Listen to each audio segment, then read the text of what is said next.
A day to remember. Sir Peter Jackson, the first to walk the red carpet, followed by the stars in what felt like a royal procession. Stars slowly making their way down a 500-metre runway. Some were just curious, others just looked that way, stretched as far as the eye can see. We'll be seeing my second home. Everybody's turned out. Just for me, it's fantastic, really, isn't it? Now tell me, what was it like doing Gollum again? I read that it sounded like it was doing an impersonation of Gollum. Like so many people had improvised and mimicked and imitated him. That's right, that's right. Just for the first couple of days, well, actually, the first day, it was like I was going through, I thought I was being Gollum, but I realised that actually somewhere in the back of my mind, perhaps I was actually doing an impersonation of thousands of people's impersonations of Gollum. It was quite weird, but then acting against Martin, you know, we got into it. What was it like seeing yourself at the airport as Gollum? Yes. I mean, you know, so you get on, let me just explain the journey. You get on the plane in London, your menu is Bilbo Baggins' front door, then you put on your Hobbit flight socks, then you go out at Auckland Airport and you go through, you know, enter into Mordor, and then you come, you know, and then there's Gollum up in the lounge when you arrive. It's extraordinary. What have these last couple of days been like for you leading up, especially for the people who weren't on the first trilogy? Yeah, no, I mean, I think for them, they're all very sort of, they're all in shock. They're all aware that something massive is about to happen, and this sort of quiet before the storm was gently getting a little bit more tense, and but I think everybody just wants to enjoy themselves now we've got here, you know. I mean, it's been a long road to get here, as you well know. You know, lots of trials, lots of tribulations, but it's so fantastic to be able to celebrate now. You've made 1 metre, and there's another 499 to go. I have to let you go. Thank you so much. Thank you very much. The moving beast, Joanna Hunkin, who is with Andy Serkis. I am. Well, I don't know. You don't know. It is mania here. It's crazy. How exciting is it? Oh, it's fantastic. I mean, it's just unbelievable. It's so typical of, you know, you can only do this in Wellington, in New Zealand. It's, you know, these films belong here, they're made here, and, you know, by a filmmaker that is so loyal to these fans. And it comes back, you know, it's just shared totally. You've done this before. I mean, if anyone's as connected to this franchise as Peter Jackson, it is you. You are, you know, Gollum. How does this compare to the previous trilogy?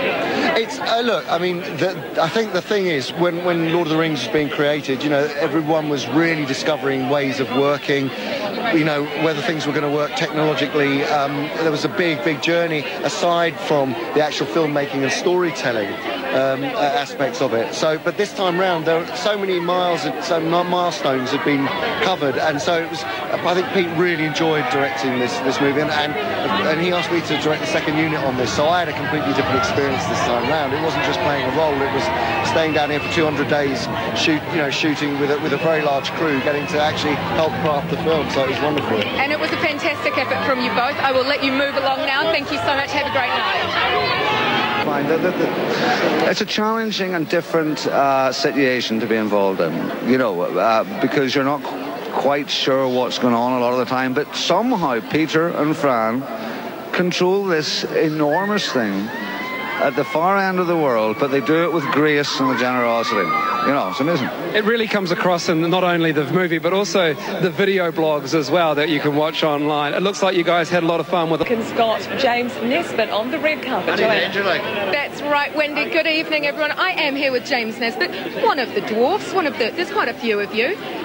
Yeah, there's 13, but I mean, I would only worry about me, really. You're clearly the most important and the best looking. Yeah. Really. Tell me, what do you make of this? You must have been to a few film premieres in your time. Yeah, well, there's nothing like this, obviously. I mean, but, you know, it's extraordinary, but it's also, I'm not that surprised because I spent 2 years in this country, in this city, and it's just the warmest, best, most incredible place with incredible people. And I think they're here, genuinely, I think people are coming out consciously and also subconsciously to thank Peter Jackson for what he's done for the country. And Peter's a proud Kiwi. That's right. Martin Freeman, the Hobbit himself, Bilbo Baggins, right here joining us live.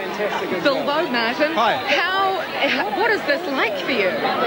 Just another relaxing afternoon. Standard day at the office. It's what I would normally do, This is how I normally spend my life. Yeah. Tell me, what is it like working with Sir Peter Jackson on a film of this size and scale? Well, it's great working with him, I would imagine, on any scale. I mean, he's a lovely fella, and he's a superb director, as we all know, but I think he's done it again. I mean, you know, I saw the film the other night. It's brilliant.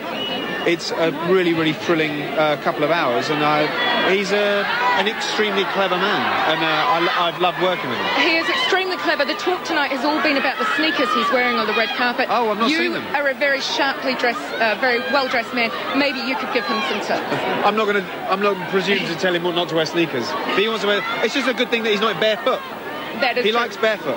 Hobbit feet, yeah. in fact. Hey, thank you so much. Good luck, and look Thanks forward to seeing you. Thank you. That was, of course, Martin Freeman, Mr. Bilbo Baggins. Going back to Middle-earth was incredible, of course, but we wanted to give the audience something special and different. So it took a lot of design and a lot of endeavour, but we've got here today. What's your favourite thing you designed? What's the favourite thing you got your hands on that went from the drawing board to actually being in your hand? Without doubt, the 13 dwarves, of course. I lived them as a child in my head when I read the book, and now being able to create them is an amazing thing. What do you expect from today? I mean, it is such a fantastic crowd and beautiful weather. Did you organise the weather? You can do miracles with props. We can't do the weather, unfortunately, but it is another special Wellington day, so we're very lucky. And tell me, what can you tell me about what the people who haven't done this before, what can they expect? Well, to discover the community spirit of Wellington again. This is because amazing... Hey, Elijah! Amazing people come together, so... A lot of people have been talking about the technological advances and the way the film has been shot. What can you say about the way it has developed over the last time? Well, as Peter does always, he pushes technology to the absolute limit, and this film has incorporated every new groundbreaking technique that he's able to use to make great cinema. Excellent. Well, enjoy the rest of the red carpet. You have a bit to go, and we'll see you later on.